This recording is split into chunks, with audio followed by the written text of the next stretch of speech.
Señal directa.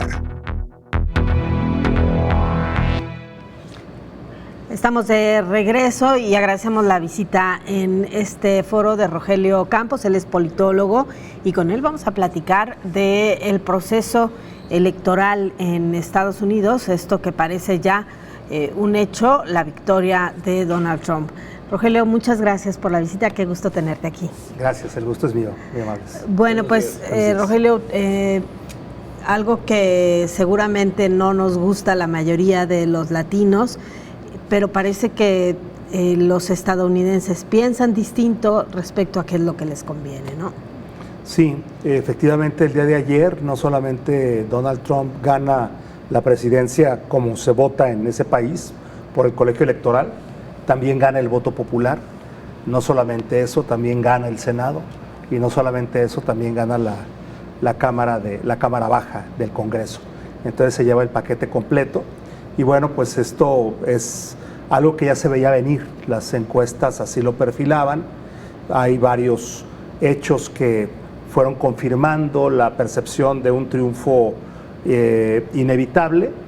Todo empieza con aquel atentado, donde pues se decía ya no hay forma de que no pueda ganar Donald Trump, ¿no? Todo se le alineó a favor. El candidato original, que era Biden, el actual presidente, nunca despegó, más bien retrocedía en todo su mandato, nunca tuvo una buena aceptación y le dejó muy poco tiempo a la candidata emergente, Kamala Harris, pero además de eso, los norteamericanos no vieron en estos 4 años en el Partido Demócrata una opción de cambio, algo que se haya traducido realmente en una mejoría en sus vidas. Al contrario, una de las principales preocupaciones de los norteamericanos es la economía, es el empleo, y eso fue marcando el rumbo de la campaña y de la victoria de Trump. Hubo muchos momentos en que se le han, ahora sí que extendido situaciones, por ejemplo, de que estaba apartando a una mujer para pagarle dinero, etcétera. O sea, tenía una, digámoslo así, una mala calidad humana y moral. Sí.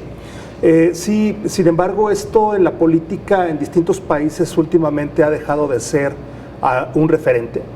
Tenemos el caso en Italia de Berlusconi, tenemos el caso de Milei en Argentina, que pueden ser estridentes, que pueden ser groseros, rudos, ¿no?, en su lenguaje, en sus antecedentes, pueden mentir en su tesis como Milei, o pueden mentir como el candidato a vicepresidente que va con Trump en la fórmula, cuando dice que las armas las introducen los latinos a Estados Unidos, cuando todo el mundo sabemos pues que es justamente al revés.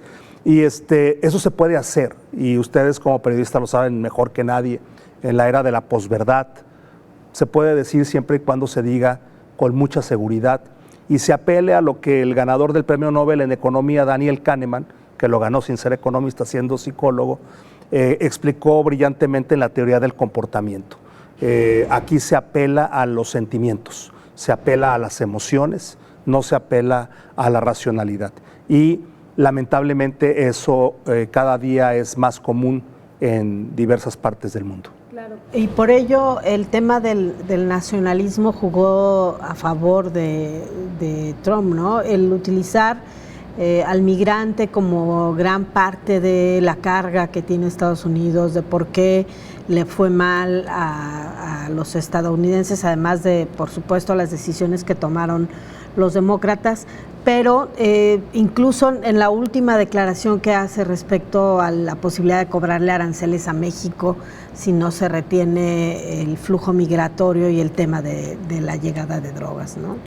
Así es. Como una estocada clásica. Es la traducción de una problemática que tienen varias ciudades en Estados Unidos, porque al final lo que está definiendo una elección presidencial son las ciudades. Se habla de los estados columpio, de los estados péndulo, pero realmente son las ciudades las que hacen la gran mayoría del electorado en esos estados, porque en el resto del país el voto ya se tiene por descontado más o menos para quién va a ser.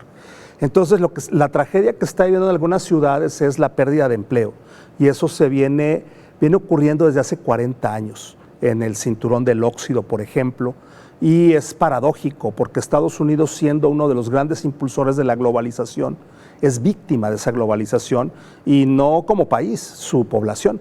Entonces su población, a la hora que ve que su ciudad como Detroit era un referente en la manufactura mundial y que hoy ha sido desplazada por los automóviles japoneses y ahora peor con los chinos, pues entonces sienten una pérdida de orgullo, de identidad, además de la pérdida de empleo y de bienestar económico de toda la ciudad, porque son grandes conglomerados de personas los que se han visto afectados.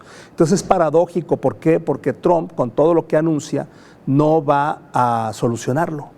Ya lo hizo en los 4 años anteriores, la fórmula es la misma, una guerra comercial con China que lo que hace es encarecer los productos de China que entran a Estados Unidos.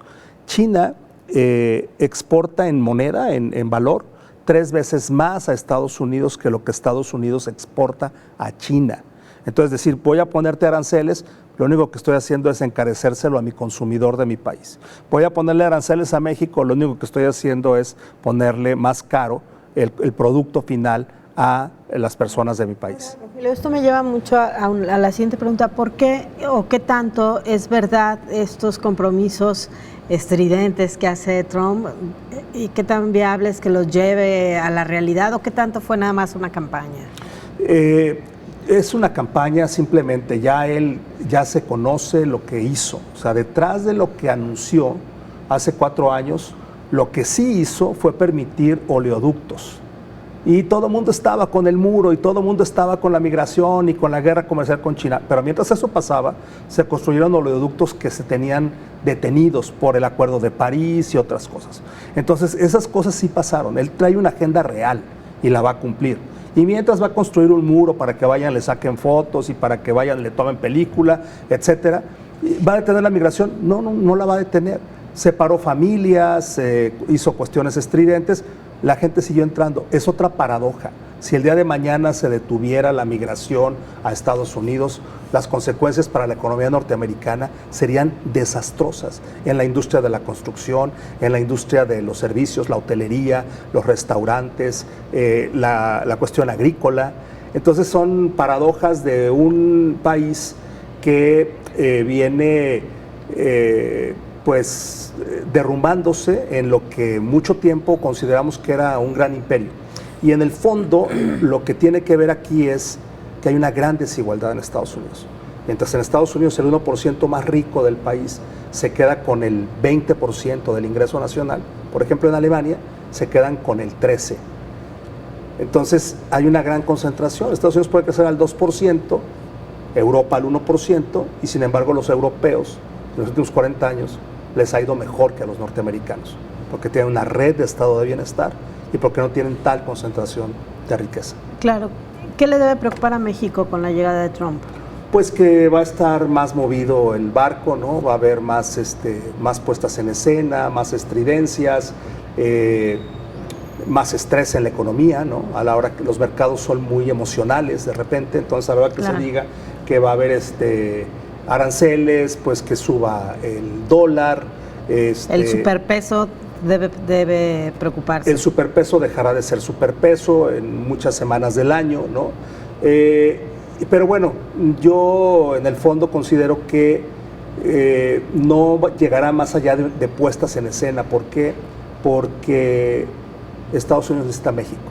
En la relocalización que se hizo, ahora el famoso nearshoring, lo que pasó es que justamente por la guerra comercial contra China, México fue de los países indirectamente más beneficiados de esa guerra comercial. Y con la pandemia y con el bloqueo del canal de Suez y con la crisis del silicio de los semiconductores, todo el mundo está convencido de que tiene que haber un alineamiento geográfico y de cercanía. Y entonces muchas empresas que estaban allá ya se pasaron para México y se van a seguir pasando. A la hora que llegue Trump y les diga, ¿saben qué? Ahora voy a poner aranceles, van a decir, oye, pues ya nos movimos de donde nos dijiste que nos moviéramos, que era China, ya estamos acá, como que ahora acá nos vas a poner aranceles. Poner aranceles es hacer más caro el producto para tus ciudadanos, y eso es darte un balazo en el pie. Entonces me parece que será una cuestión de estridencia, y que Estados Unidos necesita aliados, porque a diferencia del primer periodo de Trump, había conflictos en Yemen, había conflictos en algunas partes del mundo, pero ahorita hay un conflicto en Medio Oriente, Israel-Líbano, Israel-Palestina, Israel-Irán, hay una amenaza de conflicto China-Taiwán, y entonces ese tipo de Ucrania, no estaba el asunto de Ucrania como hoy está, entonces como que son demasiados frentes abiertos como para que en los que Estados Unidos también con tu vecino, claro. ¿no? Eso es lo que yo considero. Rogelio, te agradecemos muchísimo que nos ayudaras a revisar este tema. Gracias por la visita. Gracias por la invitación. Y ojalá que el nepotismo sí lo pueda sacar de sus ideas y sus acciones, ¿no? Esperemos que sí. Así es. Muchas gracias, pues muchas Rogelio Campos.